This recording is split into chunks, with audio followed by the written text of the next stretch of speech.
الحمد لله نحمده ونستعينه ونستغفره ونؤمن به ونتوكل عليه ونعوذ بالله من شرور أنفسنا ومن سيئات أعمالنا من يهده الله فلا مضل له ومن يضلله فلا هادي له ونشهد أن لا إله إلا الله ونشهد أن محمدًا عبده ورسوله أما بعد فقد قال الله تبارك وتعالى في القرآن المجيد والفرقان الحميد أعوذ بالله من الشيطان الرجيم بسم الله الرحمن الرحيم ولقد أرسلنا رسلا من قبلك وجعلنا لهم أزواجا وذرية وقال النبي صلى الله عليه وسلم تنكح المرأة لأربع لمالها ولحسبها وجمالها ولدينها فاظفر بذات الدين تربت يداك أو كما قال النبي صلى الله عليه وسلم اللهم صل على سيدنا محمد وعلى آل سيدنا محمد وبارك وسلم اللهم صل على سيدنا محمد وعلى آل سيدنا محمد وبارك وسلم اللهم صل على سيدنا محمد وعلى آل سيدنا محمد وبارك وسلم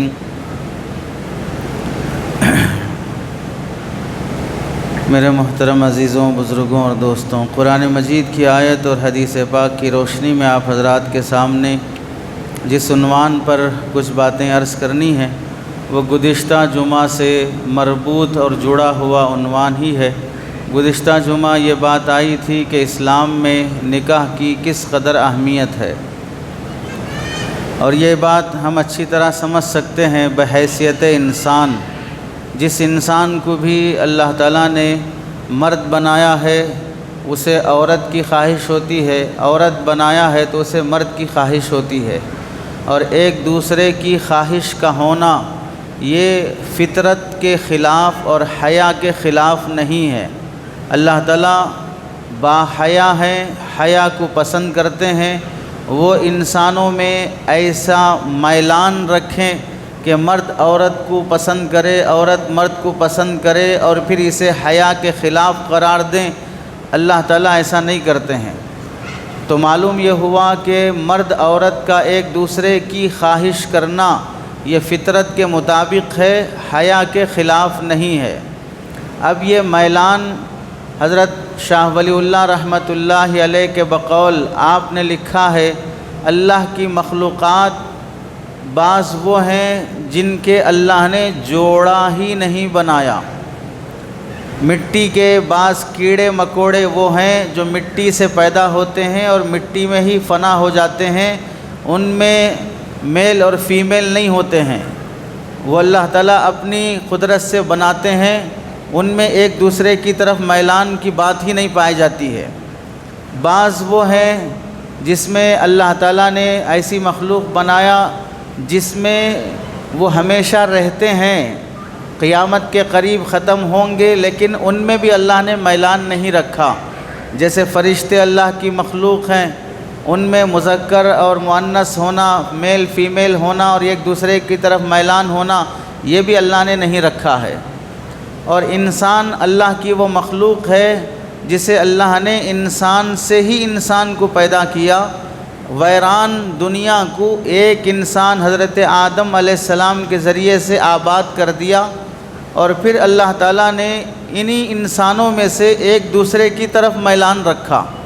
چنانچہ فطرت سلیمہ، اگر کسی کو عقل سلیم اور فطرت سلیمہ حاصل ہے تو مرد عورت کی طرف، عورت مرد کی طرف کھینچے گا، مرد مرد کی طرف، عورت عورت کی طرف کھینچنا یہ فطرت کے خلاف ہے، حیوانیت ہے، بے حیائی ہے، جانوروں سے بدتر حرکت ہے۔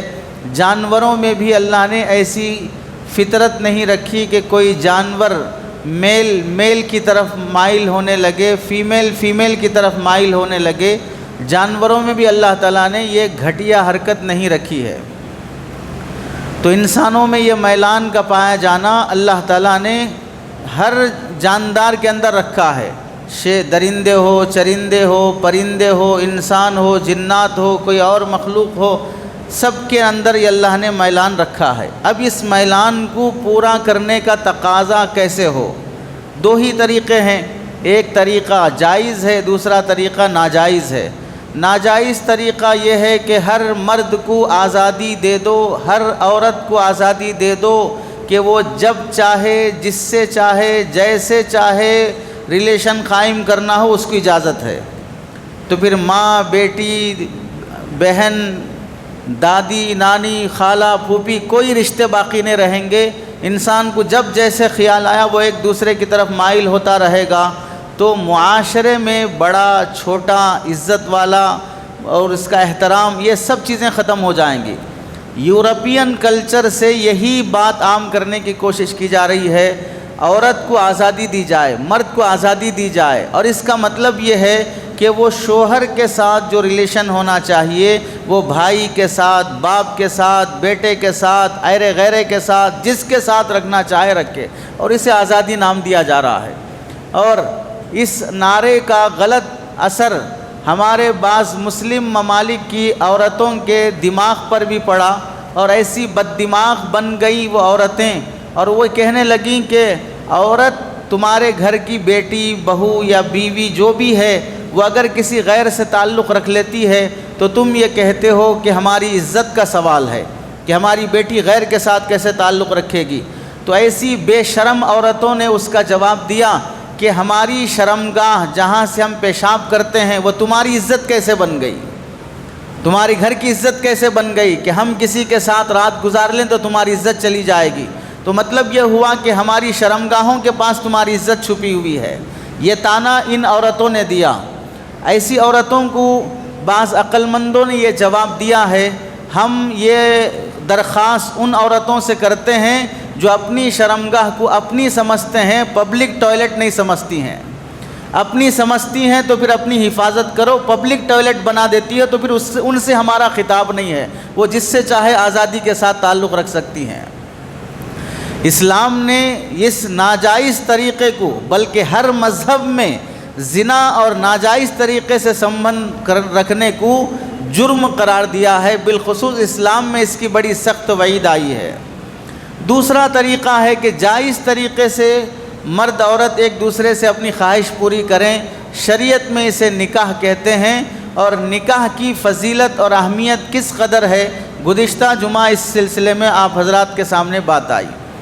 اس جمعہ آپ حضرات سے جو باتیں عرض کرنی ہیں وہ یہ ہے، نکاح کی بنیاد اسلام میں کیا رکھی گئی ہے اور نکاح کو کیسے انجام دینا چاہیے۔ چنانچہ جتنے انبیاء دنیا میں آئے ہیں ان سب نبیوں کے بارے میں اللہ فرماتے ہیں وَلَقَدْ أَرْسَلْنَا رُسُلًا مِّن قَبْلِكَ، ہم نے آپ سے پہلے رسولوں کو بھیجا ہے، وَجَعَلْنَا لَهُمْ أَزْوَاجًا وَذُرِّيَّةً، اور ان تمام رسولوں کے لیے ہم نے بیویاں بھی رکھی ہیں اور بیٹے اور نسل و اولاد بھی رکھی ہے۔ اس سے معلوم ہوا جتنے انبیاء دنیا میں آئے ہیں تقریباً ہر نبی نے نکاح کیا ہے اور اولاد جنم دی ہے۔ معلوم یہ ہوا کہ نکاح کرنا، اولاد پیدا کرنا یہ نبیوں کا کام ہے، تو عام آدمی کے لیے بھی یہ کام سنت ہی رہے گا، عیب کی بات نہیں رہے گی۔ اگر یہ بات عیب کی ہوتی تو انبیاء ایسا کام نہ کرتے۔ اس سے بتانا کیا ہے، مکے کے کافروں نے نبیوں پر جہاں بہت اعتراضات کیے، ان میں سے ایک اعتراض یہ بھی کیا، بھئی یہ کیسے اللہ کے نبی ہیں، شادی کرتے ہیں، بچے جنم دیتے ہیں، نبی کو یہ سب کام نہیں کرنا چاہیے۔ تو اس سے دفاع کیا گیا کہ یہ کافروں کی سوچ، احمقوں اور بیوقوفوں کی سوچ ہے۔ یہ جو خواہش ہے وہ انسان کا تقاضا ہے، انسان چاہے وہ نبی ہو چاہے وہ غیر نبی ہو، بحیثیت انسان کو جیسے بھوک لگتی ہے، پیاس لگتی ہے، نیند آتی ہے، واش روم کو جانے کی ضرورت پڑتی ہے، یہ جیسی ضرورتیں ہیں اور یہ کوئی عیب کی بات نہیں ہے، ایسے ہی شادی کا تقاضا بھی ایک ضرورت ہے، یہ عیب کی بات نہیں ہے۔ حدیث میں اللہ کے نبی علیہ السلام فرماتے ہیں تنکح المرأۃ لأربعین، عورت کا نکاح جب ہوتا ہے لأربعین، 4 وجوہات سے ہوتا ہے۔ یعنی رشتہ جب دیکھتے ہیں لڑکے والے اپنے لڑکے کے لیے تو رشتہ دیکھنے میں کیا بنیاد اور بیس ہوتا ہے؟ تو فرماتے ہیں لمالہا، پہلی بنیاد ہے مال کی وجہ سے لوگ نکاح کرتے ہیں۔ مال کی وجہ سے نکاح کرنے میں یہاں پر درمیان میں ایک بات یہ سمجھ لیں، جو بھی ماں باپ ہیں ان کے گھر میں لڑکے پیدا ہوں یا لڑکیاں پیدا ہوں، جب یہ بچے بچیاں بڑے ہوتے ہیں، شادی کے قابل ہوتے ہیں، لڑکے کے ماں باپ کو بھی لڑکی کے ماں باپ کو بھی فکر ہوتی ہے کہ میرے بیٹے کے لیے اچھا رشتہ مل جائے، میری بیٹی کے لیے اچھا رشتہ مل جائے، ٹینشن میں آتے ہیں، جلدی رشتے کی تلاش بھی کرتے ہیں۔ اگر رشتہ تلاش کرنے میں دیری ہو تو عامل حضرات سے یا بزرگان دین سے وظیفے اور تعویذات بھی لینے کے لیے جاتے ہیں، اور صبح شام کچھ وظیفے جپتے اور پڑھتے بھی ہیں۔ یہ سب ٹینشن سب کو ہے کہ رشتہ مل جائے، اچھا رشتہ آ جائے، لیکن اس کے ساتھ یہ شکایت دونوں طرف کے لوگوں کو ہے، لڑکے والوں کو بھی ہے، لڑکی والوں کو بھی ہے کہ اچھے رشتے نہیں مل رہے ہیں۔ لڑکے والوں کو بھی شکایت ہے کہ اچھے رشتے نہیں مل رہے ہیں، لڑکی والوں کو بھی شکایت ہے کہ اچھے رشتے نہیں مل رہے ہیں۔ تو کیا دنیا سے اچھے لڑکیاں سب مر گئیں؟ کیا دنیا سے اچھے لڑکے سب مر گئے اور جو دکھ رہے ہیں سب خرابی دکھ رہے ہیں؟ ایسا نہیں ہے، اچھے رشتے ہیں، لیکن اچھے رشتے کا معیار کیا ہے؟ وہ معیار ہر انسان، ہر خاندان اپنے حساب سے سیٹ کر کے رکھا ہے۔ ہم جیسا سوچتے ہیں ویسا ملا تو اچھا رشتہ، ہم جیسا سوچتے ہیں ویسا نہیں ملا تو اچھا رشتہ نہیں ہے۔ اگرچہ کہ وہ دوسروں کے لیے سیٹ ہو جاتا ہے، اس کے لیے سیٹ نہیں ہو رہا کیونکہ اس نے سیٹ کرنے کا ایک اپنا تھرمامیٹر لگا کر رکھا ہے، یہ میری کیٹیگری پہ آ گیا تو پھر یہ اچھا رشتہ ورنہ خراب رشتہ ہے۔ اب معیار کیا ہے؟ وہی معیارات سماج کے حساب سے رسول اللہ صلی اللہ علیہ وسلم نے فرمایا، پبلک نے ایک معیار بنایا ہے مال اور دولت اور پیسے کو، کہ جس کے پاس جتنا زیادہ روکڑا ہوگا اس سے رشتے جلدی ہو جاتے ہیں۔ اس واسطے دیکھ لو مالدار گھرانوں کے لڑکے اور لڑکیوں کے رشتے بھی جلدی ہو جاتے ہیں، زنا کے راستے بھی جلدی مل جاتے ہیں، اور غریب گھرانے اور متوسط درجے کے لوگوں کو رشتہ تلاش کرنے میں پاپڑ بیلنے پڑتے ہیں۔ وجہ کیا معلوم ہوئی؟ کہ جہاں پیسہ ہے وہاں رشتے مل جاتے ہیں، تو رشتے کا معیار پیسہ بن گیا۔ چنانچہ اب لڑکے والے ہوں یا لڑکی والے ہوں، ایک تو سرکاری جاب ہو یا کسی کمپنی میں، ہائی ٹیک سٹی میں یا امریکہ میں یا لندن میں یا جرمنی میں یا کہیں بھی کسی بھی بڑی کمپنی کا وہ سی اے ہو یا مینیجر ہو یا امپلائی ہو، کم از کم 1,00,000-1,50,000 اس کی سیلری ہو زمانے اور حالات کے حساب سے۔ اور پھر لڑکے والے جو رشتہ دیکھتے ہیں، لڑکی کے مال میں ہم سے زیادہ مالدار ہوں۔ لڑکے والے مال تو دیکھتے ہی ہیں، اس کے ساتھ ساتھ لڑکی والے لڑکے کا مال دیکھتے ہیں کہ جاب کیا ہے، سیلری کیا ہے، فلاں کیا ہے۔ لڑکے والے جو دیکھتے ہیں لڑکی والوں میں بھی مال دیکھتے ہیں کہ ذاتی گھر کے علاوہ باپ کیا کمایا، بھائی کیا کمائے، جوڑا جہیز میں کیا ملے گا، کتنی پراپرٹی ہے، وراثت میں کتنا ملے گا، بھیک میں اور خیرات میں کتنا ملے گا، جہیز میں کتنا ملے گا، یہ سب وہ معیارات دیکھتے ہیں۔ اور حتیٰ کہ اپنے سے زیادہ مالدار لڑکی والے ہونا چاہیے، اپنے سے کم نہیں ہونا چاہیے، تاکہ جب جب موقع ملے بھیک اور خیرات مانگ سکیں۔ اور ایسے ہی کسی باہر کنٹری میں جاب ہو، لڑکی والوں میں بھی لڑکے میں جو مال دیکھنے کا ہے وہ یہ ہے کہ آج کل تو یہ بات بہت کامن ہو گئی ہے کہ جب بھی لڑکی والوں کے یہاں رشتہ آئے تو لڑکے والوں سے پوچھتے ہیں ذاتی مکان ہے، ذاتی گھر ہے۔ اس کا سوال بالعموم لڑکی والے کر رہے ہیں۔ حدیث میں تو آیا تنکح المرأۃ، عورت کا نکاح کرتے وقت مال دیکھتے ہیں۔ اب زمانہ پلٹ کر عورت جب لڑکی والے جب رشتہ دیکھ رہے ہیں تو لڑکے میں بھی مال دیکھ رہے ہیں اور اس کے ذاتی گھر کو دیکھ رہے ہیں۔ ایسے ذاتی گھر دیکھ کر رشتہ کرنے والے شریفوں سے ایک بات یہ ہے کہ لڑکا ابھی 25 سال کا ہے، اب وہ 10 پڑھنے تک اس کی 16-17 سال ہوتی ہے، انٹر ڈگری کرنے تک اس کے 20-21 سال ہوتے ہیں، 21-22 سال میں وہ کالج پڑھ کے نکلا ہے، 3 سال کے بعد 25 سال میں اس کا نکاح ہو رہا ہے۔ تو 25 سال میں کون سا مائی کا لال آج کے زمانے میں کما کر 3 سال کی کمائی سے اپنا ذاتی گھر بنا سکتا ہے؟ تم اپنے ابا حضور سے یا دادا جان سے یہ پوچھ لیتے کہ تمہارا جب 25 سال میں نکاح ہوا تھا تو تمہارا ذاتی مکان تھا یا تمہارے باپ کا تھا یا تمہارے دادا کا تھا؟ جس لڑکے کا سے رشتہ ہو رہا ہے اس لڑکے کا ذاتی مکان 25 سال کی عمر میں آج کی مہنگائی میں بننا بہت مشکل ہے، تو ذاتی مکان لڑکے کا تو نہیں ہو سکتا، تو کس کا ہوگا؟ باپ کا ہوگا۔ اب جب باپ کا ذاتی مکان ہے تو رشتہ کس سے کر رہے ہو؟ لڑکے سے کر رہے ہو کہ باپ سے کر رہے ہو؟ گھر باپ کا دیکھ رہے ہو، رشتہ بیٹے سے کر رہے ہو۔ اگر ذاتی مکان ہی بیسک بنیاد ہے تو باپ سے ہی رشتہ کر دو نا، اس کا ذاتی مکان ہے۔ اگر اس کے دادا کا اور پراپرٹی بہت زیادہ ہے تو دادا حضور سے کر دو، جن کی 70-75 سال عمر ہوگی اور پراپرٹی بہت زیادہ مل جائے گی۔ اور اگر بیٹے کا ذاتی مکان ہونے کا انتظار کرتے ہو تو پھر بیٹا 25 سال میں نہیں ملے گا، 40 سال ہوتے ہوتے ہو سکتا ہے کہ اس کا بھی ذاتی مکان آ جائے۔ منگنی اب کر لو، 40 سال میں رخصتی کر دو، تب ذاتی مکان مل جائے گا۔ تو کس قدر بے وقوفی والی سوچ ہے کہ معیار ہی ایسا ہے، مطالبہ ہی ایسا ہے کہ 25 سال کی عمر میں مطالبہ ہو ہی نہیں سکتا ہے۔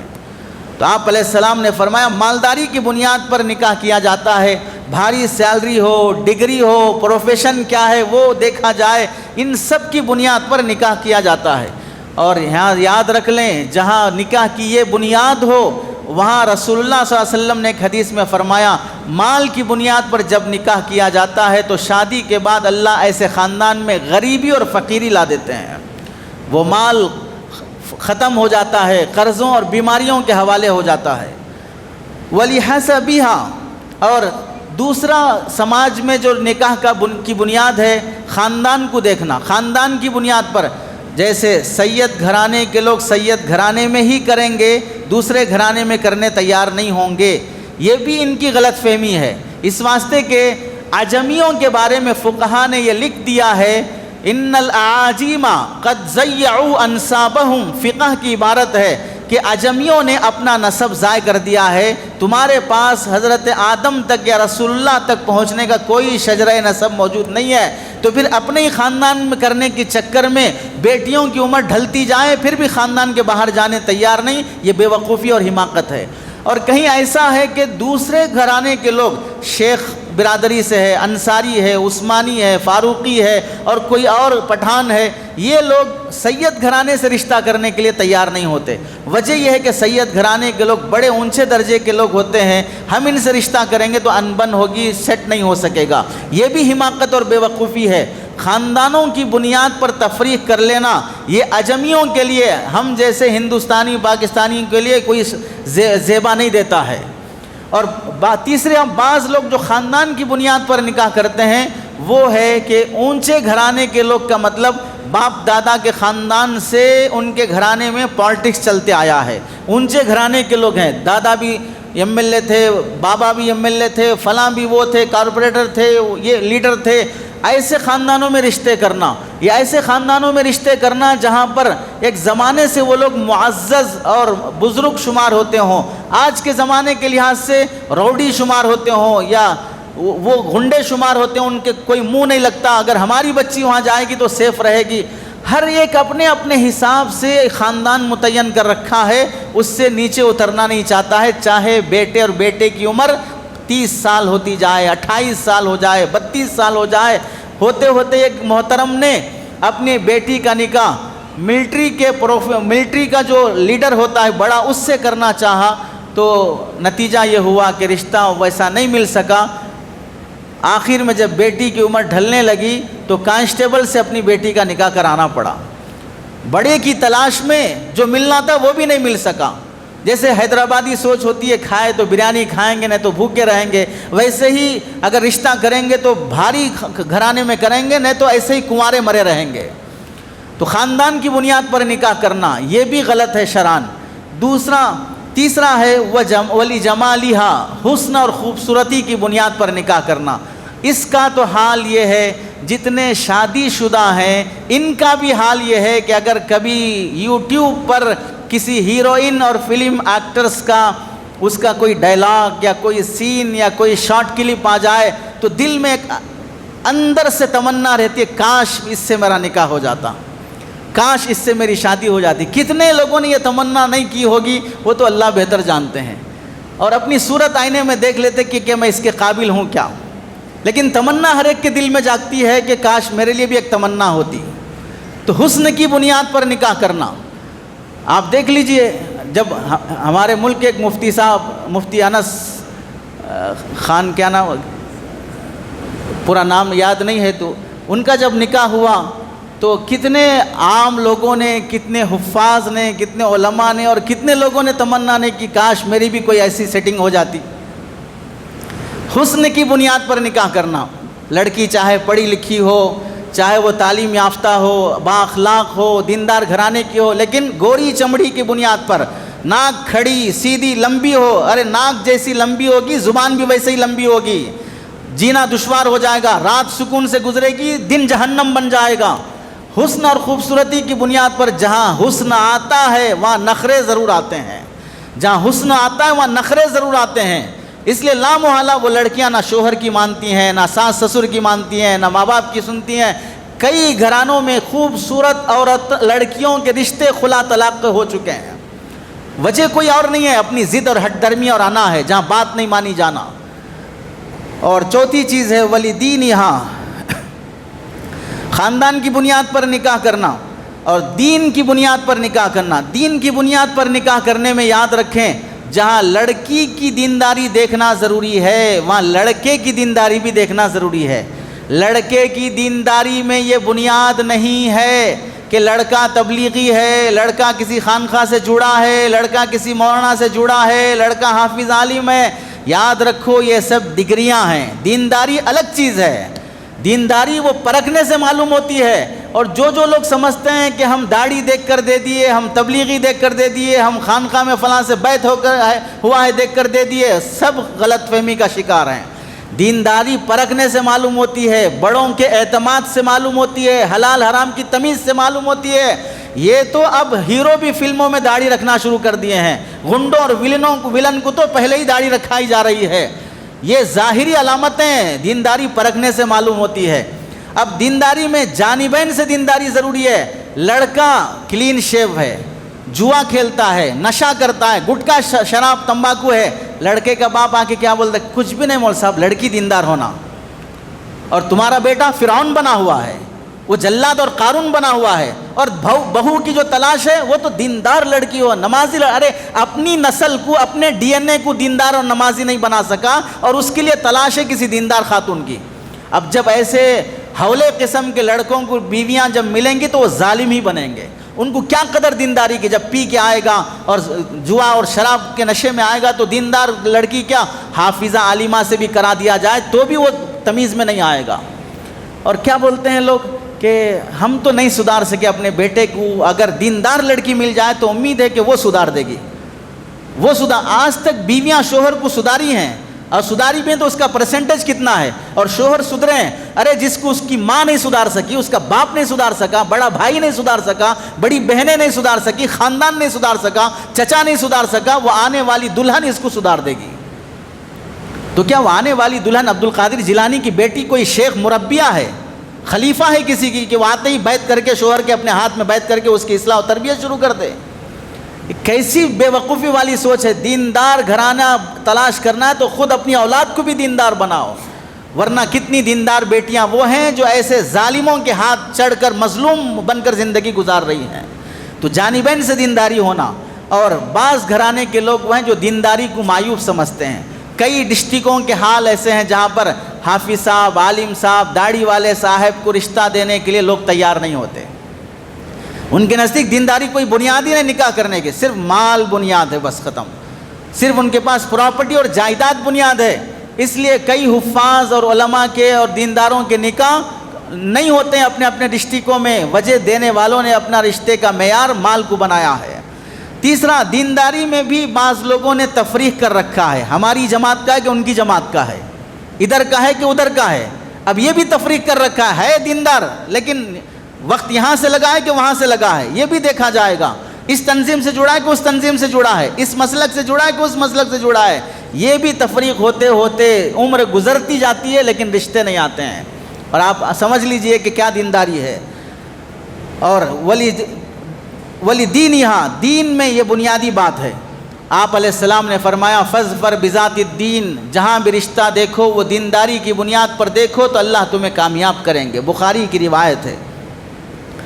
دوسری حدیث میں آپ علیہ السلام فرماتے ہیں اذا خطب الیکم من ترضون دینہ، جب تمہیں کوئی ایسا پیغام بھیجے رشتے کے لیے جس کے دین سے تم راضی ہو، وخلقہ، اور اس کے اخلاق سے تم راضی ہو، فزوجوہ، تو اپنی اولاد کا نکاح اس سے کرا دو جس کے اخلاق اچھے ہیں، الا تفعلوا تکن فتنۃ فی الارض وفساد عریض، اور اگر تم اچھے اخلاق والا لڑکا یا لڑکی ملنے کے بعد رشتہ نہیں کرو گے تو پھر سن لو، تکن فتنۃ فی الارض، زمین میں فتنہ پھیل جائے گا، وفساد عریض، اور ایک بے انتہا اور بے پناہ تمہارے اندر فساد مچ جائے گا۔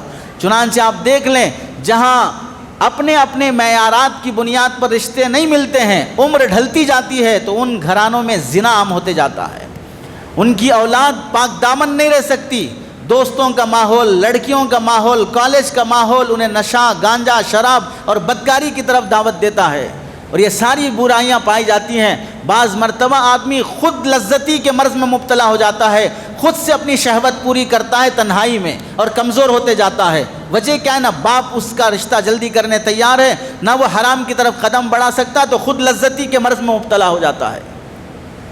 اسی واسطے ایک حدیث میں آپ علیہ السلام نے فرمایا من ولد ولد، جس کے یہاں بیٹا ہو، فلیحسن اسمہ وادبہ، اسے اچھا نام رکھے، اسے ادب سکھائے، فیدا بلغا، ادب سکھائے، یہ بڑا عمل ہے، اپنی اولاد کو ادب سکھاؤ، زور سے نہیں بولنا، کھانے کا انداز، چلنے کا ڈھنگ، کپڑے کی پاکی صفائی، رہن سہن، یہ آداب میں سے ہیں۔ ادب انسان کو بہت ممتاز بنا دیتا ہے، علم کی بنیاد پر جو ترقی ملتی ہے، ادب کی بنیاد پر اس سے زیادہ ترقی ملتی ہے۔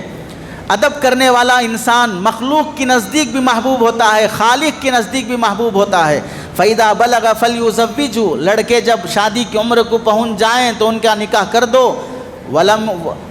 فَإِن بَلَغَ وَلَمْ يُزَوِّجُوا، اور اگر وہ بچے بالغ ہو گئے اور تم نے ان کا بروقت نکاح نہیں کیا، فَأَصَابَ إِثْمًا، اور وہ اولاد کوئی گناہ کر بیٹھے، فَإِنَّمَا إِثْمُهُ عَلَىٰ أَبِيهِ، تو یہ گناہ اس کے باپ کو بھی ہوگا کہ تمہاری اولاد بالغ ہو چکی، شادی کے قابل ہو چکی، اور تم پھر بھی معیار رکھے ہو، 15 لاکھ کما کے نہیں آئے گا، اپنی شادی کا خرچ خود نہیں رکھ لے گا، اتنا جب سیٹ نہیں ہو جائے گا، پیر پر نہیں کھڑے گا، لائق نہیں بن جائے گا، اس وقت تک ہماری نزدیک یہ نالائق ہے، سب شادی نہیں کی جائے گی۔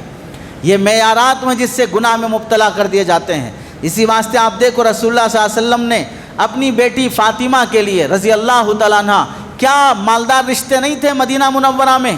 کیا بڑے بڑے کروڑ پتی نہیں تھے مدینہ منورہ میں؟ حضرت ابو بکر نے رشتہ مانگا، حضرت عمر رضی اللہ عنہ نے رشتہ مانگا، اور دیگر صحابہ نے بھی رشتے کی خواہش کی۔ آپ علیہ السلام نے حضرت فاطمہ رضی اللہ تعالیٰ عنہ کے لیے جس رشتے کا انتخاب فرمایا وہ حضرت علی رضی اللہ تعالیٰ عنہ ہے، اور جن کے پاس نکاح کے موقع پر اپنی گھر والی کو مہر دینے کے لیے بھی پیسے نہیں تھے، اپنے گھر کی زرع، جنگ کا سامان بیچ کر وہ پیسہ لا کر وہ مہر میں ادا کرنا پڑا، جن کے پاس ایسی غریبی کا عالم تھا، وہ رسول اللہ صلی اللہ علیہ وسلم کے داماد بن رہے ہیں، اللہ کے نبی ان کا انتخاب کر رہے ہیں، اور پھر حضرت فاطمہ سے کیا فرما رہے ہیں؟ بیٹی میں نے تمہارے لیے ایسے شوہر کا انتخاب کیا ہے جسے زمین پر رسول اللہ پسند کرتے ہیں، آسمان پر اللہ اس سے محبت کرتے ہیں، اور دینداری وہاں پر بنیاد تھی۔ اس لیے نکاح کے موقع پر رشتہ داری دیکھنے میں، رشتہ دیکھنے میں دینداری کو بنیاد بنانا یہ شریعت کی روشنی کا معیار ہوتا ہے۔ دینداری کیا ہے؟ دینداری میں ایک چیز آتی ہے کہ لڑکا ظاہری اور باطنی لحاظ سے طاقت اور قوت بھی رکھتا ہو، ابھی کمزور ہے لیکن آگے چل کر وہ کما لے گا، ابھی جاب نہیں ہے آگے جاب مل جائے گی، ابھی مالدار نہیں ہے آگے مالدار بن سکتا ہے، اور دوسری چیز کردار، اس کا کیریکٹر اچھا ہو، اخلاق اچھے ہوں، امانت داری اس کے اندر ہو، حیا اور پاک دامنی کا وہ ضامن ہو، ایسے بندے کو تلاش کرنا اپنی بیٹیوں کے لیے یہ دینداری میں شامل ہوتا ہے۔ چنانچہ آپ دیکھیں انبیاء میں حضرت شعیب علیہ السلام کا اور حضرت موسیٰ علیہ السلام کا واقعہ ہے۔ موسیٰ علیہ السلام جب مصر سے بھاگ کر وہاں سے ہجرت کر کے یہاں پہنچے مدین، فرعون کے ظلم سے بچنے کی خاطر یہاں آئے، لوگوں کو دیکھا کہ اپنی بکریوں کو پانی پلا رہے ہیں، 2 لڑکیاں کنارے کھڑی ہیں، لوگ ان کے آگے آگے بڑھ بڑھ کر گھس گھس کر پانی پلا رہے ہیں، ان بیچاریوں کو کوئی موقع نہیں دے رہا ہے۔ حضرت موسیٰ علیہ السلام آگے بڑھے اور پھر کنویں پر جو منڈیر تھا اور ڈھکن جو لگا ہوا تھا اسے ایک ہاتھ سے اٹھا کے پھینکا اور ان لڑکیوں کو آگے بلایا اور وہ اپنے بکریوں کو پانی پلا کر آگے بڑھ گئیں۔ اجنبی شہر تھا، کوئی جان پہچان والا نہیں تھا، تو حضرت موسیٰ علیہ السلام وہیں ایک درخت کے نیچے بیٹھ گئے اور یہ دعا کرنے لگے، ربی انی لما انزلت الی من خیر فقیر، اے اللہ میں محتاج ہوں، آپ جو بھی خیر میرے لیے نازل کر دیں میں اس کا محتاج ہوں۔ یہاں کوئی جان پہچان نہیں ہے، کوئی سہارا نہیں ہے، کوئی رشتہ دار نہیں ہے۔ یہ دعا اتنی زبردست ہے، علماء نے لکھا ہے کہ اگر کسی کے یہاں لڑکے یا لڑکی کا رشتہ نہ آتا ہو، اس آیت کا کثرت سے ورد کرنا چاہیے، تو امید ہے کہ اللہ رشتہ بھیج دیں گے۔ اس آیت کے ورد کے بعد جب بیٹیاں حضرت شعیب علیہ السلام کے گھر پہنچیں اور دیکھا کہ وقت سے پہلے ہی بیٹیوں نے بکریوں کو لا لیا پانی پلا کر، تو ابا جان حضرت شعیب علیہ السلام نے پوچھا کہ آپ کیسے جلدی آ گئیں؟ تو کہا ایک نوجوان تھا، اس نے ہماری مدد کی اور وہ کنویں کا ڈھکن ہٹایا اور ہمیں پانی پلا کر بھیجا، اور کافی اچھا نوجوان ہے، نیک دکھ رہا ہے۔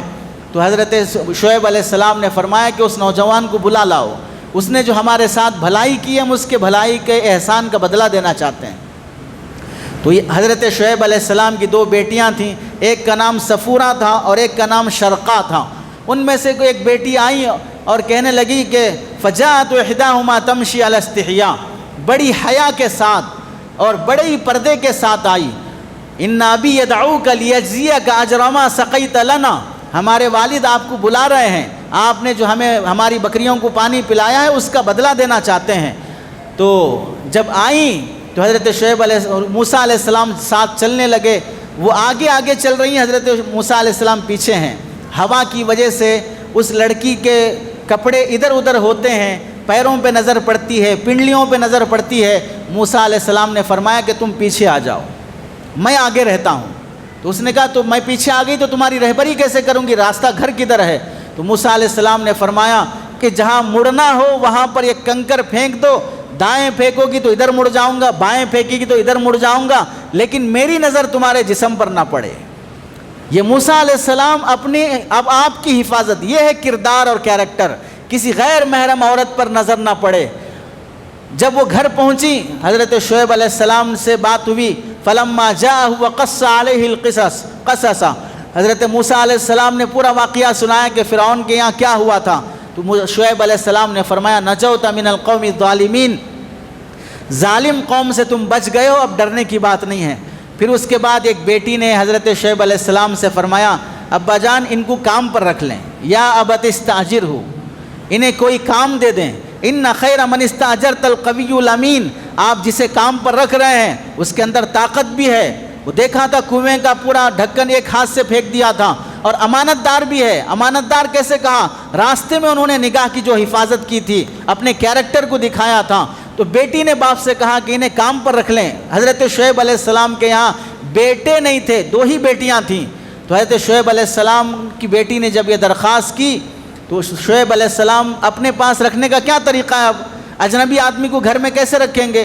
تو سیدھے حضرت شعیب علیہ السلام نے فرمایا کہ میں یہ چاہتا ہوں انی ارید ان انکحک احدی ابنتی ہاتین علی ان تأجرنی 8 حجج، میں یہ چاہتا ہوں کہ میری دو بیٹیوں میں سے کسی ایک بیٹی سے تم نکاح کر لو، اور اس بنیاد پر یہاں رشتہ بن جائے گا، رہ سکتے ہو، پردے کے مسائل حل ہو جائیں گے۔ کتنی آسانی سے رشتے ہو رہے ہیں، نہ کوئی مشاطہ ہے رشتہ لگانے والی ہے، نہ کوئی ڈی جے ہے، کوئی بینڈ باجا ہے، سیدھے بیٹی کا باپ داماد سے پوچھ رہا ہے کہ میں اپنی بیٹی تمہیں دینا چاہتا ہوں، اور رشتہ ہو گیا۔ اور اللہ تعالیٰ نے اس نسل کے ذریعے سے اس خاتون کو بھی، نبی کی بیٹی ہیں، ادھر بھی نبی ہیں ادھر بھی نبی ہیں، تو اللہ تعالیٰ نے اس خاتون کے ذریعے سے جو نسل چلائی ہے، حضرت موسیٰ علیہ السلام نے کتنا بڑا کام کیا۔ بنی اسرائیل کے جو مجاہدے آئے، جو حالات آئے، ان سارے حالات میں یہ خاتون حضرت موسیٰ علیہ السلام کی بیگم بھی ساتھ رہی۔ دیندار گھرانے کا انتخاب ہوا، دین کی بنیاد پر انتخاب ہوا، تو اللہ تعالیٰ کس قدر نیک انسان اپنی بیٹیوں کو دیتے ہیں۔ تو بیٹی نے صرف یہ کہا تھا کہ کام پر رکھ لیا جائے، اور صفات بیان کی کہ یہ اخلاق ان کے پاس اچھے ہیں۔ شہر ان کا نہیں ہے، خاندان ان کا نہیں معلوم، گھرانہ ان کا نہیں معلوم، ماں باپ کون نہیں معلوم، کیا کرتا نہیں معلوم، لیکن اخلاق اور کیریکٹر دیکھ کر حضرت شعیب علیہ السلام نے اپنی بیٹی کا رشتہ کیا ہے۔ دوسرا واقعہ علماء نے لکھا ہے، حضرت عمر رضی اللہ تعالیٰ عنہ کا واقعہ ہے۔ جب آپ رات میں گشت کرنے کے لیے نکلتے تھے تو ایک گھر کی آواز سنی کہ وہاں ایک ماں اپنی بیٹی سے کہہ رہی ہے کہ دودھ کم دیا ہے آج اونٹ نے یا بکریوں نے، اس لیے تھوڑا پانی ملا دو تاکہ دودھ زیادہ ہو جائے۔ تو بیٹی نے کہا کہ امیر المؤمنین کا حکم ہے کہ دودھ میں پانی ملا کر نہ بیچو۔ تو حضرت ماں نے کہا کہ ابھی امیر المؤمنین کہاں ہیں کہ جو دیکھیں کہ دودھ میں پانی ملایا کہ نہیں ملایا۔ تو بیٹی نے کیا جواب دیا؟ یا امتا ما کنت لیطیعہ فی الملئی وآسیہ فی الخلئی، امی جان یہ ہمارے لیے مناسب نہیں ہے کہ امیر المؤمنین کی بات ہم پبلک میں ماننے کے لیے تیار ہو جائیں اور جب تنہائی میں آ جائیں تو امیر المؤمنین کی بات کی نافرمانی کریں۔ اسی کو علماء نے دوسرے انداز میں کہا کہ یہ ہماری شان نہیں ہے کہ امیر المؤمنین کہاں دیکھ رہے ہیں۔ تو بیٹی نے کہا امیر المؤمنین تو نہیں دیکھ رہے ہیں، امیر المؤمنین عمر کا اللہ تو دیکھ رہا ہے کہ ہم پانی ملا رہے ہیں، اور یہ دھوکہ ہے پانی ملا کر بیچنا۔ اس وقت پانی ملانا بھی دھوکہ تھا دودھ میں، آج بھی پانی ملانا دھوکہ ہے دودھ میں۔ پانی ملا ہوا دودھ بیچنا، یہ تو پانی ملا ہوا بول رہے ہیں، اب تو دودھ ملا ہوا پانی ہے، بس پانی بیچ رہے ہیں دودھ ملا کر، دودھ میں پانی نہیں ملا رہے ہیں، پانی میں دودھ ملا رہے ہیں اس طرح۔ اور پھر اس کے بعد جو چائے گاڑی بننا ہے تو گاڑی کہاں سے بنے گی، اس لیے اس میں پاؤڈر ملاؤ، کوئی اور کچھ نہ کچھ ادھر ادھر کے آٹے ملاؤ اور گاڑی چائے بناؤ، پھر اس ایک چائے کو 70 روپے میں بیچو، 40 روپے میں بیچو، اس میں دودھ ہی نہیں رہے گا۔ اس لیے جب یہ پی کر نکلتے ہیں تو ایسے ہی چہرے بنتے ہیں کہ شادی کے قابل بھی نہیں رہتے، کہ اس میں دودھ کے علاوہ سب کچھ بھی ہے۔ عمر رضی اللہ تعالیٰ نے اپنے غلام اسلم سے کہا کہ اس گھر کے پر نشان لگا لو۔ صبح جب ہوئی تو اپنے بیٹوں کو بلایا اور کہا کہ ایک رشتہ ہے جس سے نکاح کرنا ہے۔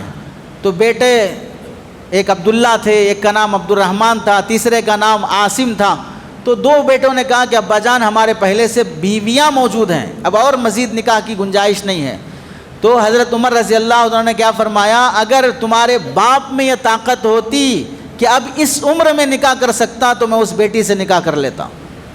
یعنی اس اتنا پسند فرمایا اس دودھ والی کے گھر کی عورت لڑکی کو۔ ان کے بیٹے حضرت عاصم رضی اللہ رحمۃ اللہ علیہ تھے، انہوں نے کہا ابا جان میرا نکاح کرا دیجیے۔ حضرت عمر رضی اللہ تعالیٰ نے اس دودھ والی کو بلایا، اور جو محلے میں دودھ بیچ کر اپنا گزارا کرتی تھی، اپنا رشتہ پیش کیا اپنے بیٹے کے لیے۔ کون؟ جس نے پونی دنیا پر حکومت کی ہے، امیر المؤمنین ہے، اور وہ اپنے بیٹے کا رشتہ دودھ والی کے گھر بھیج رہے ہیں۔ کیا دیکھ کر؟ اس لڑکی کا تقویٰ طہارت دیکھ کر۔ اس بیٹی سے ایک بیٹی پیدا ہوئی، اس بیٹی سے جو بچہ پیدا ہوا اس کا نام ہے عمر بن عبدالعزیز رحمۃ اللہ علیہ۔ تو وہ دودھ والی کی بیٹی جو تھی وہ عمر بن عبدالعزیز رحمۃ اللہ علیہ کی نانی شمار ہوتی ہے، اور عمر رضی اللہ تعالیٰ عنہ عمر بن عبدالعزیز کے پڑنانا شمار ہوتے ہیں۔ کیا معلوم ہوا کہ جب رشتے دینداری کی بنیاد پر ہوتے ہیں تو اولاد کیسی نیک اور دیندار بنتی ہے۔ بیٹا حضرت عمر کا ہے، بیٹی وہ دودھ والی کی ہے لیکن تقوی طہارت والی ہے، تو خاندان میں عمر بن عبدالعزیز جیسے نیک صفات والے خلیفہ راشد ملتے ہیں۔ اب جب رشتوں کا معیار پیسہ، خوبصورتی، خاندان، فلاں، جاب، یہ سب ہو جائیں گے تو ایسی اولاد پیدا ہو رہی ہے جہاں پیدا ہونے کے بعد ماں باپ کیوں پیدا ہوا، خود باپ بول رہا ہے، خود ماں باپ کیوں پیدا ہوا یہ خود ماں باپ بول رہے ہیں۔ تو کیا اسے حضرت جبرائیل نے پیدا کیا؟ پروسیس کس نے کیا؟ الٹا سیدھا پروسیس خود نے کیا، اور پھر بول رہے ہیں کیوں پیدا ہوا۔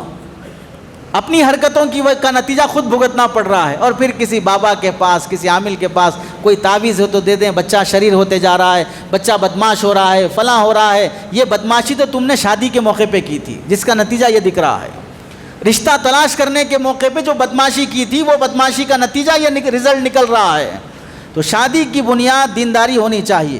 چنانچہ آپ دیکھیں حضرت نبی کریم صلی اللہ علیہ وسلم اپنی دوسری بیٹی حضرت رقیہ رضی اللہ تعالیٰ عنہ کا رشتہ کرنے کا جب موقع آیا تو اس موقع پر حضرت عثمان رضی اللہ تعالیٰ عنہ کا انتخاب فرمایا۔ حضرت عثمان مالدار تھے، لیکن مالداری کے ساتھ ساتھ دینداری اور سخاوت، رسول اللہ کی اطاعت، دین پر چلنا، اتنا پابندی تھی، رسول اللہ جو فرما دیں وہی کروں گا۔ چنانچہ آپ دیکھ لیں حدیبیہ کے موقع پر مکے والوں سے بات کرنے کے لیے جب حضرت عثمان رضی اللہ عنہ کو بھیجا گیا کہ مکے والوں نے اللہ کے نبی اور صحابہ کو عمرہ کرنے نہیں دے رہے ہیں، حضرت عثمان گئے، بات چیت کیے، تو لوگوں نے کہا کہ ہم نبی کو اور ان کے صحابہ کو اجازت نہیں دیں گے، اب تم آ گئے ہو مکے کے اندر، تم کعبۃ اللہ کا طواف کر لو، اپنا عمرہ پورا کر لو۔ تو حضرت عثمان رضی اللہ عنہ نے فرمایا میرے محمد رسول اللہ باہر کھڑے ہیں، ان کو اجازت نہیں ہے اور میں طواف کروں یہاں پر ہرگز نہیں کروں گا۔ رسول اللہ کے بغیر طواف کرنا پسند نہیں کیا، تو بڑے عاشق تھے رسول اللہ کے۔ آپ علیہ السلام نے ان کا انتخاب فرمایا۔ حضرت رقیہ بڑی خوبصورت تھیں، رسول اللہ کی بیٹی ہیں۔ جب رشتے کا انتخاب ہوا پورے مدینہ منورہ میں یہ بات مشہور ہو گئی تھی، اگر کسی کو اچھا جوڑا ملنا ہے عثمان اور رقیہ کا جو جوڑا ہے ویسا ملنا چاہیے، ویسا جوڑا ملنا چاہیے۔ چنانچہ ایک مرتبہ ایسا ہوا کہ اللہ کے نبی علیہ السلام نے ایک مرتبہ حضرت عثمان رضی اللہ تعالیٰ عنہ کے یہاں اسامہ بن زید اپنے آزاد کردہ غلام کے بیٹے کو بھیجا، جا کر یہ عثمان کے یہاں پہنچا، کیا کوئی سامان تھا، بھنا ہوا گوشت تھا۔ جب گئے تو حضرت عثمان اور حضرت رقیہ دونوں آمنے سامنے بیٹھے ہوئے ہنسی مذاق کر رہے تھے، میاں بیوی ہیں۔ تو یہ جاتے ہی دیکھا فجعلت مرۃ انظر الی وجہ رقیہ و مرۃ الی وجہ عثمان، کبھی وہ حضرت رقیہ کو دیکھتے، کبھی وہ حضرت عثمان کو دیکھتے۔ کتنا بہترین اور ہنسی خوشی سے یہ جوڑا ہے۔ جب یہ لوٹ کر رسول اللہ کے پاس آئے تو رسول اللہ نے پوچھا کیسا جوڑا دیکھا تم نے، میاں بیوی کا جوڑا کیسا تھا؟ تو کہنے لگے فَهَلْ رَأَيْتَ زَوْجًا أَحْسَنَ مِنْهُمَا، ایسا بہترین جوڑا تم نے پورے مدینے میں کہیں دیکھا ہے؟ جو شوہر بیوی کو اتنا خوش رکھے، بیوی شوہر کی اتنا خوش رکھے، ایسا بہترین جوڑا کبھی تم نے دیکھا ہے؟ تو حضرت اسامہ کہیں لا یا رسول اللہ، میں نے ایسا بہترین جوڑا کہیں نہیں دیکھا۔ دینداری کی بنیاد پر رشتے ہوتے ہیں تو شکایتیں نہیں، اللہ کے ہاں شکر کے سجدے ہوتے ہیں۔ آج دیکھ لو کہ ہر شوہر کو بیوی سے اور بیوی کو شوہر سے شکایت ہے، وجہ کیا؟ دینداری بنیاد نہیں تھی شروع میں نکاح کرنے کے موقع پر۔ نبی علیہ السلام کے زمانے میں ایک صحابی تھے جلیبیب نام کے، یہ صحابی انصار صحابی تھے، نہ مالدار تھے نہ غریب تھے، بلکہ معمولی حیثیت کے آدمی تھے۔ آپ علیہ السلام نے فرمایا کہ جلیبیب رشتہ شادی نہیں کرو گے؟ تو انہوں نے کہا یا رسول اللہ شادی کے لیے پیسہ چاہیے، میرے پاس اتنی حیثیت ہی نہیں ہے، کون مجھے اپنی بیٹی دے گا؟ تو آپ علیہ السلام نے فرمایا تم تیار ہو شادی کے لیے؟ تو فلاں انصار گھرانے کے پاس جاؤ اور ان سے کہو کہ رسول اللہ نے مجھے بھیجا ہے اور میں رشتہ لے کے آیا ہوں، میں آپ کی بیٹی سے شادی کرنا چاہتا ہوں۔ جب وہ جا کر سنائے تو گھر والوں نے کہا کیا رسول اللہ نے بھیجا ہے؟ تو کہنے لگے ہاں مجھے رسول اللہ نے بھیجا ہے۔ تو گھر والے کہنے لگے اگر اللہ کے رسول نے بھیجا ہے تو ہم یہ کچھ نہیں دیکھیں گے کہ مالدار ہے کہ غریب ہے، کیا خاندان ہے، ہم بالکل تیار ہیں اپنی بیٹی تمہیں دینے کے لیے۔ اور رشتہ ہو گیا۔ جب رشتہ ہوا تو اس موقع پر ان کے گھر میں ایک وقت کی روٹی بھی نہیں تھی جو دلہن کو کھلا سکیں، کوئی سامان نہیں تھا، کوئی جوڑا جہیز نہیں تھا، اتنے غریب درجے کے تھے۔ محنت کیے تو کمائے اور کھائے، نہیں کیے تو نہیں کمائے اور نہیں کھائے۔ لیکن دینداری کی بنیاد پر رشتہ ہوا تو حدیث میں آتا ہے بیٹی نے یہ کہا، ان کے ماں باپ پہلے راضی نہیں ہوئے اور کہنے لگے کہ ہم تمہیں جانتے نہیں اور تمہارا خاندان نہیں معلوم، کیسے رشتہ کریں گے؟ تو گھر میں جو بیٹی جس کے رشتے کی بات ہو رہی تھی اس نے جب سنا تو کہا تم یہ مت دیکھو کہ کون آیا ہے، بلکہ یہ دیکھو کہ بھیجا کس نے ہے، رسول اللہ نے بھیجا ہے۔ اتردون علی رسول اللہ امرہ، کیا تم اللہ کے رسول کے بھیجے ہوئے رشتے کو واپس کر سکتے ہو؟ یہ کیسے مسلمانی ہے؟ تو ماں باپ خاموش ہو گئے اور بیٹی جب رضامندی ظاہر کی تو ماں باپ بھی تیار ہو گئے۔ اب جب شادی ہو کر آئی اور جب آپ علیہ السلام نے رشتے کی منظوری سنی تو دعا فرمائی اللہم صب علیہ الخیر صبا ولا تجعل عیشہا قدن، اے اللہ جس بیٹی نے میرے بھیجے ہوئے رشتے کو قبول کر لیا ہے اس کی زندگی میں کبھی کوئی پریشانی نہ آنے دینا اور اس کی زندگی میں ہمیشہ سکھ اور خوشی رکھنا۔ یہ دعا رسول اللہ کی زبان سے نکلی۔ شادی ہو کے 4-6 مہینے نہیں ہوئے، صحابہ فرماتے ہیں فَكَانَتْ مِنْ أَكْثَرِ الْأَنصَارِ نَفَقَةً وَمَالًا، اسی غریب صحابی کو اللہ نے اتنا مال دیا۔ انصار صحابہ میں خوب خرچ کرنے والا گھرانہ کون سا ہے؟ یہی جلیبیب کا گھرانہ ہے۔ اللہ نے اس گھرانے کو مالدار گھرانہ بنا دیا۔ بنیاد کیا تھی؟ رسول اللہ کے رشتے کو اپنانا اور دین کی بنیاد پر نکاح کرنا۔ اور جب ایک موقع آیا کہ جنگ میں جانا تھا تو حضرت جلیبیب بھی جنگ کے لیے تیار ہو گئے۔ جنگ ختم ہوئی، صحابہ کی شہید صحابہ کی لاشیں اٹھائی جانے لگیں تو آپ علیہ السلام نے پوچھا هل تفقدون من احد، اور کوئی صحابی ہیں جو نظر نہیں آ رہے ہیں؟ تو صحابہ نے کہا یار سب ہیں، سب جو بھی شہید ہو گئے سب کو ہم نے جمع کر لیا۔ تو آپ علیہ السلام نے فرمایا لکنی افقد جلیبیبا فاطلبوہ، مجھے جلیبیب نظر نہیں آ رہا ہے، وہ دیکھو کہاں پر ہے۔ جب دیکھا تو وہ صحابی شہید ہوئے پڑے تھے اور ان کے اطراف 7 کافر مرے پڑے تھے۔ تو آپ علیہ السلام نے فرمایا قتل 7 ثم قتلوہ ھذا ثم قتلوہ، اس نے 7 آدمیوں کو جہنم پہنچایا پھر خود شہید ہوا ہے۔ اور آگے کیا بڑی فضیلت بیان فرمائی، ھذا منی وانا منہ، یہ میرے خاندان سے ہے اور میں اس کے خاندان کا ہوں۔ اور اس کے بعد اپنے ہاتھوں سے ان صحابی کو اٹھایا، کوئی دوسرا صحابی نہیں، رسول اللہ نے اپنے ہاتھوں سے اٹھایا، اپنی ران پہ بٹھایا اور ان کے چہرے پر جو خون اور مٹی لگی تھی وہ صاف کیا، اور پھر جب قبر کھودی گئی جنازے کی نماز رسول اللہ نے پڑھائی، اور خود رسول اللہ نے قبر میں اتر کر اور صحابہ سے فرمایا کہ اسے میرے ہاتھ میں دو، اور پھر لے کر آپ علیہ السلام نے انہیں قبر میں اتارا۔ یہ منظر ایسا تھا کہ بعضوں کی تمنا یہ ہونے لگی کاش آج اس جنازے کی جگہ میرا جنازہ ہوتا۔ یہ کہاں پر ہے؟ دینداری اور اطاعت کی بنیاد پر اللہ کے رسول کی جو دعا ملتی ہے اس سے زندگی بھی پنپ جاتی ہے اور آخرت بھی بن جاتی ہے۔ اسی لیے علماء نے لکھا ہے کہ دینداری کو بنیاد بناؤ۔ آپ دیکھیں دینداری میں یہ بات بھی داخل ہے کہ شوہر کا مزاج خوش مزاج ہونا چاہیے۔ شوہر کے مزاج کے اندر اگر اچھائی نہیں ہے، وہ ہنسی خوشی سے رہنے والا نہیں ہے، تو پھر مسائل بڑے، ہمیشہ غصے والا ہے، ہمیشہ ٹارچر کرنے والا ہے۔ بعض پڑھے لکھے لوگوں سے سمجھ لو، چاہے وہ دنیا پڑھے ہوں، انجینئر ہوں، ڈاکٹر ہوں، حافظ ہوں، عالم ہوں، کوئی بھی ہوں، بعض ایسے لوگ ہیں جو دیندار دکھتے ہیں لیکن بیویوں کے پاس جاتے ہیں تو جلاد بن جاتے ہیں۔ چھوٹی چھوٹی بات کو بڑی کر دینا، غصے میں آ جانا، ہاتھ اٹھا دینا، ٹارچر کرنا اور ناراضگی میں بات نہیں کرنا، یہ سب دیندار گھرانوں میں یہ دینداری مجمع میں دکھانے کی، ایک پیسے کی نہیں ہے۔ بیویوں کے ساتھ کیسے رہتے ہو یہ بڑی دینداری ہے۔ اس لیے وہ لوگ جو حافظ ہوں، دیندار ہوں، فلاں ہوں، تبلیغی ہوں، فلاں ہوں، اپنا جائزہ لے لو، بیویوں کے ساتھ رہنے کا طریقہ کیسا ہے، کیسے پیش آتے ہو۔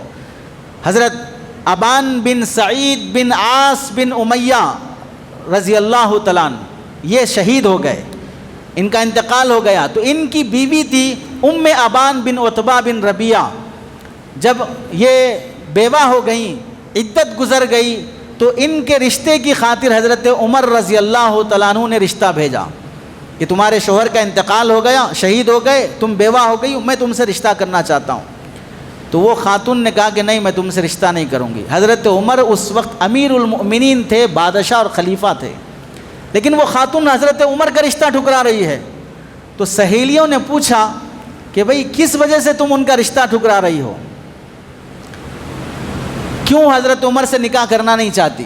تو خاتون کیا کہنے لگی، یہ جملہ آگے کا اپنی اپنی بیٹیوں کو، اپنی بہنوں کو، اپنی بیویوں کو، اپنی ماؤں کو دماغ میں رکھ کے سنو، تب سمجھ میں آئے گا کہ ہر ماں، ہر بیٹی، ہر بہن کیا چاہتی ہے۔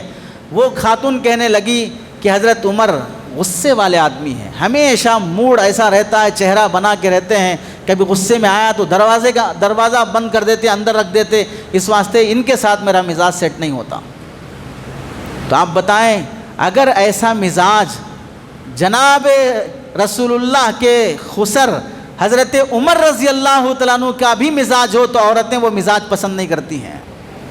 تو ہم اور آپ اگر ایسے سڑے ہوئے مزاج کے ساتھ رہیں گے تو ہماری بیٹیاں، ہماری بہنیں، ہمارے مائیں اپنے اپنے شوہروں کے ساتھ کیسے پسند کریں گی۔ اور دوسرا رشتہ آیا حضرت زبیر ابن العوام رضی اللہ تعالیٰ عنہ کا، انہوں نے رشتہ بھیجا، اور یہ کون تھے؟ یہ رسول اللہ کے ساڑو تھے۔ ان کا بھی کتنا بڑا مقام ہے، جو رسول اللہ کے ساڑو ہیں، ہم زلف ہیں، تو ان کا بھی رشتہ ریجیکٹ کر دیے۔ تو سہیلیوں نے پوچھا بھئی ان کا رشتہ کیوں ریجیکٹ کر دیے؟ کہنے لگے رسول اللہ نے ان کے بارے میں کہا تھا جب وہ غصے میں آتے ہیں ایک ہاتھ میں لکڑی ہوتی ہے، دوسرے ہاتھ میں عورت کی چوٹی ہوتی ہے، اس لیے میں نکاح نہیں کرنا چاہتی ہوں۔ یہی تو حال ہے آج کل کا، جو مرد بننا چاہتے ہیں بیویوں کے سامنے اور جلاد بنتے ہیں، اپنی بیویوں پر ہاتھ اٹھاتے ہیں، بے شرم نہیں بلکہ نامرد ہیں وہ جو اپنی بیویوں پہ ہاتھ اٹھاتے ہیں۔ کل قیامت میں جواب دینا پڑے گا اپنی بیویوں پہ ہونے والے ظلم پر۔ تیسرا رشتہ آیا حضرت علی رضی اللہ تعالیٰ عنہ کا. حضرت علی رضی اللہ وہ تو داماد رسول ہیں, ان کا بھی رشتہ ریجیکٹ کر دیا. تو سہیلیوں نے پوچھا بھئی اس میں کیا غلطی نظر آئی؟ تو وہ کہنے لگی حضرت علی کے بارے میں یہ ہے کہ ان کو طاقت تو بہت ہے, ان کے ساتھ راتیں گزار سکتے ہیں, صحبت اچھی ہوگی, لیکن ان کے پاس مال نہیں ہے, فقر و فاقے میں گزارنا پڑے گا. اس سے کیا معلوم ہوا؟ ضرورت کے بقدر پیسہ ہر مرد کے پاس ہونا چاہیے, اور کمایا نہیں, جاب نہیں کر رہا ہے, محنت نہیں کر رہا ہے, اور پھر بول رہا ہے مول صاحب دینداری ختم ہو گئی, مول صاحب کوئی بھی دیکھ رہے نہیں, دینداری دیکھ رہے نہیں, سب مال دیکھ رہے. اب تم حجامت کرتے پھر رہے, تم کیوں نہیں کما رہے ہو؟ تم اپنے آپ کو سیٹل کیوں نہیں کر رہے ہو؟ جب خود پیدل ہو گیا, فقیر بن گیا, اب دینداری کے نعرے لگاتے پھر رہا ہے. سیٹل ہو جاؤ, پھر دیکھو کہ لوگ رشتہ دیتے ہیں کہ نہیں دیتے ہیں. ہر آدمی دین سنتا اور سناتا بھی ہے تو اپنے مطلب کا ہی سنتا سناتا ہے, کمائے گا نہیں اور دینداری کی باتیں کرتے پھرے گا. اور چوتھا رشتہ آیا حضرت طلحہ رضی اللہ تعالیٰ عنہ کا. یہ اتنے مالدار نہیں تھے, مڈل کلاس کے تھے, پھر بھی انہوں نے رشتہ قبول کر لیا. سہیلیوں نے جب پوچھا بھئی کیوں یہ رشتہ تمہیں منظور ہے, اس کے بعد کی جو صفات ہیں وہ سنو, یہ دینداری میں داخل ہوتی ہیں. کیا فرمایا؟ انی عارفۃ بخلائقہ, میں اس کے اخلاق کو جانتی ہوں. کیسے ہیں اخلاق؟ ان دخل دخل ضحاکا وان خرج خرج بساما, آتے ہیں تو مسکراتے ہیں, جاتے ہیں تو مسکراتے ہیں. خوش مزاج شوہر ہونا چاہیے, خوش رہنے والا, خوش رکھنے والا شوہر ہونا چاہیے. وَإِن سَأَلْتُ آتا, اگر میں شوہر سے کچھ پیسے مانگوں انکار نہیں کرتے, دے دیتے ہیں. وَإِن سَكَنَتْ ابتدا, اگر میں خاموش رہ جاؤں, کچھ بات نہ کروں, تو خود آتے ہیں, بولتے ہیں کیا بات ہے, کیوں خاموش ہو, موڈ کیوں خراب ہے, کیا پریشانی ہے, خود مجھے مناتے ہیں. وَإِنْ عَمِلْتُ شَكَرًا, اگر میں ان کی خدمت کروں تو وہ میرا شکر ادا کرتے ہیں. اور وَإِنْ أَذْنَبْتُ غَفَرًا, اگر مجھے کبھی غلطی ہو جائے مجھ سے کبھی تو معاف کر دیتے ہیں, ہاتھ نہیں اٹھاتے. یہ صفات ہوتے ہیں شوہر کے دینداری کے. اب یہ جو صفات ہیں ہم اپنی بیٹی کا رشتہ کرتے وقت داماد میں دیکھنا چاہتے ہیں, خود اپنی بیوی کے ساتھ جب ہوں تو اپنے اندر وہ صفات پیدا کرنا نہیں چاہتے ہیں. داماد ایسے صفات والا ہونا, اور میں کیسے ہونا, میرا چھوڑ دو صاحب, ہماری زندگی گزر گئی. کیا گزر گئی؟ جنازہ پڑھ لیا آپ کا, ہو گئی, کفن دفن ہو گیا, ابھی تو ہے نا زندگی, تو جو بقیہ زندگی ہے وہ بیویوں کے ساتھ اچھا گزارنے کیا ہوا. یہ دینداری میں داخل ہے, اخلاق کا درست ہونا. اور ایسے ہی آپ دیکھیں دینداری میں یہ بات بھی داخل ہے کہ اپنی بیٹیوں کا رشتہ علم والوں سے کرانے کا اہتمام کرنا. علم دین جہاں پر ہو وہاں عام طور سے 70% کہہ سکتے ہیں کہ دینداری آ ہی جائے گی, چونکہ دینداری کی بنیاد دینی علم آ چکا ہے. چنانچہ اس سلسلے میں سعید بن المسیب رحمۃ اللہ علیہ, یہ وہ تابعی ہیں جو حضرت ابو ہریرہ رضی اللہ تعالیٰ عنہ کے داماد ہیں, صحابی کے داماد ہیں. ان کی بیٹی کا رشتہ خوبصورت, پڑھی لکھی, پورے شہر میں مدینے میں مشہور تھی کہ مالدار بھی ہے, دیندار بھی ہے, علم والی بھی ہے, خوبصورت بھی ہے. تو اس زمانے کے خلیفہ نے, بادشاہ نے رشتہ بھیجا, میرے بیٹے سے یعنی شہزادے سے آپ کا بیٹی کا رشتہ کرنا چاہتا ہوں. تو رشتہ ہو جاتا تو بیٹی ملکہ بن جاتی, شہزادی بن جاتی. لیکن حضرت سعید بن المسیب نے انکار کر دیا, نہیں میں اپنی بیٹی کو ایسے گھرانے میں نہیں دوں گا جہاں صرف مال ہی مال ہے, دینداری کچھ بھی نہیں ہے, ایسی جگہ اپنی بیٹی نہیں بھیجوں گا. یہ دین سے بنائی گئی دیواریں وہ جہنم کی دیواریں لگیں گی. انکار کرنے پر بادشاہ نے 100 کوڑے مارے, سردی کے موسم میں ٹھنڈا پانی جسم پہ ڈالا, اون کا جبہ پہنا کر مدینے میں انہیں خچر پہ بٹھا کے, گدھے پہ بٹھا کے گھمایا. یہ سزا دی بیٹی کا رشتہ انکار کرنے پر. پھر بھی گوارا کیا لیکن رشتہ نہیں دیا. اور جب کلاس مسجد نبوی میں پڑھانا شروع کیے, ایک شاگرد تھے ابن ابی وداع رحمۃ اللہ علیہ, چند دن نہیں آئے. پوچھا بیٹا تم چند دن کلاس میں نہیں آئے؟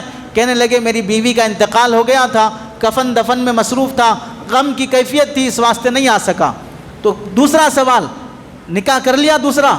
کہنے لگے حضرت پہلے ہی غریب آدمی ہوں, ایک مل گئی تھی غنیمت سے, اب کون مجھے کیا حیثیت ہے کہ کوئی بیٹی دے گا. تو حضرت نے کلاس میں ہی بچوں کے سامنے فرمایا میں اگر اپنی بیٹی دوں تو کر لو گے؟ جس کی بیٹی کے رشتے کے لیے بادشاہ اپنا بیٹا کا رشتہ بھیج رہا ہے, وہیں کلاس میں فرمایا رشتہ کر لو گے؟ حضرت یہ تو میرے لیے دنیا اور آخرت کی بھلائی ہے.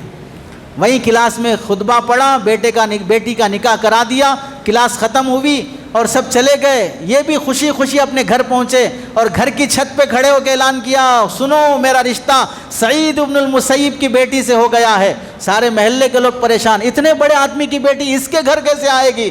مغرب کا وقت آیا، روزہ افطار کرنے کے لیے بیٹھے ہی تھے کہ دروازے پہ دستک ہوئی، پوچھا کون ہے؟ سعید آیا ہے۔ یہ سوچنے لگے کہ سعید نام کا کون میرے گھر پہ آئے گا؟ حضرت سعید بن المسیب وہ گھر سے مسجد سے گھر کہیں اور جاتے نہیں ہیں، دروازہ کھول کے دیکھا تو حضرت سعید بن المسیب خسر کھڑے ہیں اور پیچھے بیٹی لے کے آئے ہیں اور کہنے لگے تمہارا رشتہ ہو گیا، اب رات ہو رہی ہے، جوان آدمی ہو، بغیر شادی کے رات نہیں گزارنا ہے، اپنی امانت کو اپنے پاس رکھو۔ یہ حوالے کر کے چلے گئے، اور جب 2-4 دن گزرے، 1 مہینہ گزرنے کے بعد میں کتابیں لے کر حضرت کے پاس پڑھنے جانے لگا تو بیگم نے مجھ سے پوچھا کہاں جا رہے ہو؟ کہنے لگے تمہارے ابا کے پاس پڑھنے جا رہا ہوں۔ تو کہنے لگی اجلس اعلمک علم السعید، یہیں بیٹھو، میرے باپ کو جتنا آتا ہے وہ سب مجھے بھی آتا ہے، میں تمہیں پڑھا دیتی ہوں۔ علم کیسا سکھایا تھا اپنی بیٹیوں کو، کیسی عالمہ تھیں، اور پھر غریبی کے عالم میں کیسے شکر گزار بھی تھیں۔ اور باپ نے رشتہ کر کے آگے جب بیٹی کو سنایا تو بیٹی نے یہ انکار نہیں کیا، بادشاہ کے بیٹے کا تو رشتہ ٹھکرا دیے اور اپنے شاگرد سے نکاح کرا رہے ہو، بیٹیوں نے ایسا باپ کا رشتہ انکار نہیں کیا۔ اب تو لو میرج، ارینج میرج کو عیب بنانا اور register marriage, court marriage, living اور سارا کچرا جمع کر لو، پھر اس کے بعد بول ہمارے ماں باپ نے ہمارے ساتھ کیا کیا ہے۔ یہ تربیت ہو رہی ہے اولاد کی، یہ دینداری ہے ہمارے خاندانوں کی۔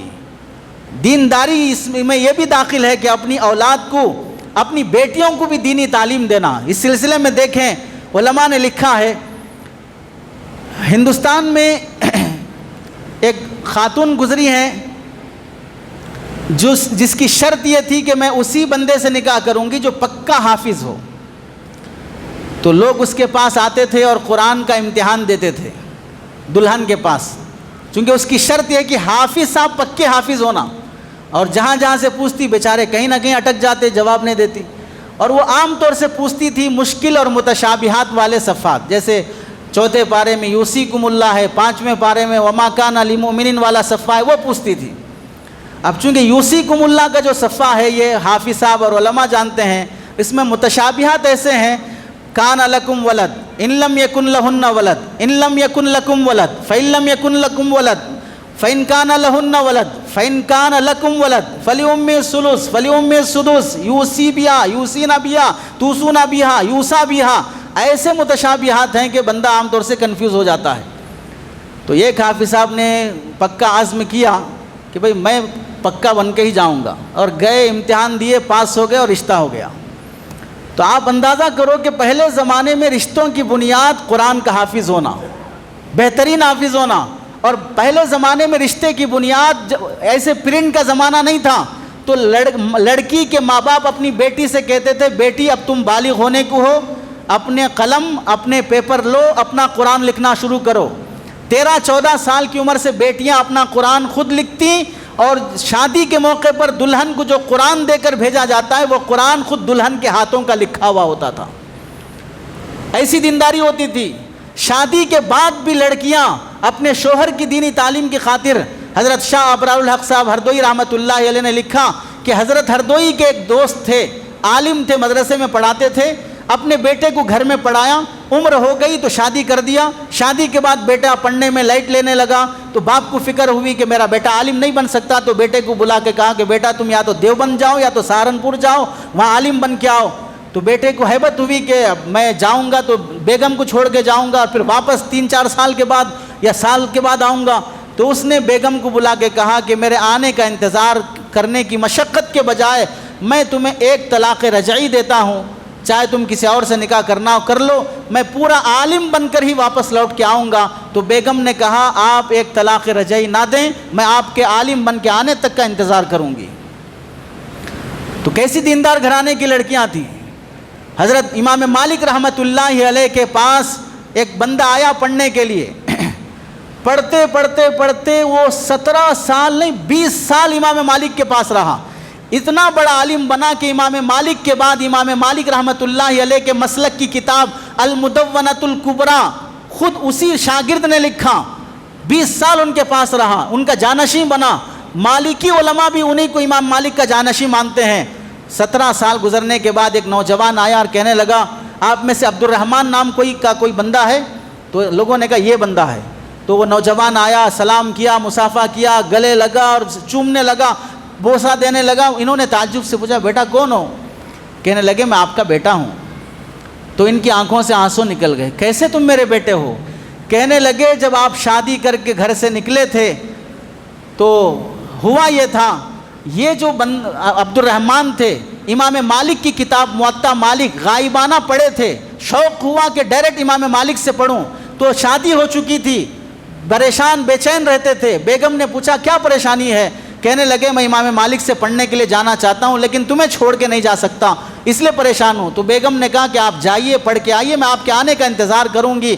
میں اس وقت جب چھوڑ کے آیا تو میری بیگم حاملہ تھی، اب وہ 17 سال ہو گئے، اب اس کا بچہ بڑا ہوا تو اس نے یہ کہا کہ بیٹا تمہارے ابو مدینہ میں پڑھ رہے ہیں، تم بھی جاؤ وہاں اپنے باپ کے پاس پڑھ کے آؤ۔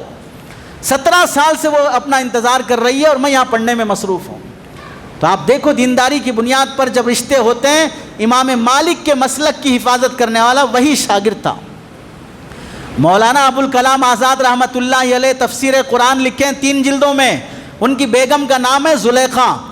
کبھی کبھار دن میں آنکھیں بہت لال ہوتی، سہیلیاں پوچھتی ہیں کہ کیا بات ہے تمہاری آنکھیں اتنی لال ہیں؟ کہتی میرے شوہر ابوالکلام آزاد رات کے 2-2 بجے تک قرآن کی تفسیر لکھتے ہیں، پنکھے نہیں تھے وہ زمانے میں، پنکھا ہاتھ سے دینا پڑتا تھا، گرمی کا موسم ہے تو میں رات بھر بیٹھے اپنے شوہر کو پنکھا دیتی ہوں اور وہ رات بھر بیٹھے تفسیر لکھتے ہیں۔ مجھے شرم آتی ہے کہ میرا شوہر تو قرآن کی تفسیر لکھتا بیٹھے اور میں پیر پھیلا کے سوتی رہوں۔ تو یہاں قرآن کی تفسیر لکھنے میں ابوالکلام آزاد رحمۃ اللہ علیہ کی قربانی جہاں پر ہے، وہاں بیگم کی رات کی نیند قربان کر کے شوہر کو پنکھا دے کے راحت پہنچانے کی قربانی بھی ہے۔ یہ ہوتی ہے دینداری والے رشتے۔ اب اپنے آپ کا جائزہ لے لیں کہ ہمارے رشتوں کی بنیاد کیا ہے، کہاں رشتے کیسے ہو رہے ہیں۔ اللہ سے دعا ہے کہ اللہ تعالی ہم سب کو سمجھ اور عقل نصیب فرمائے۔ آمین۔ وآخر دعوانا ان الحمد للہ رب العالمین۔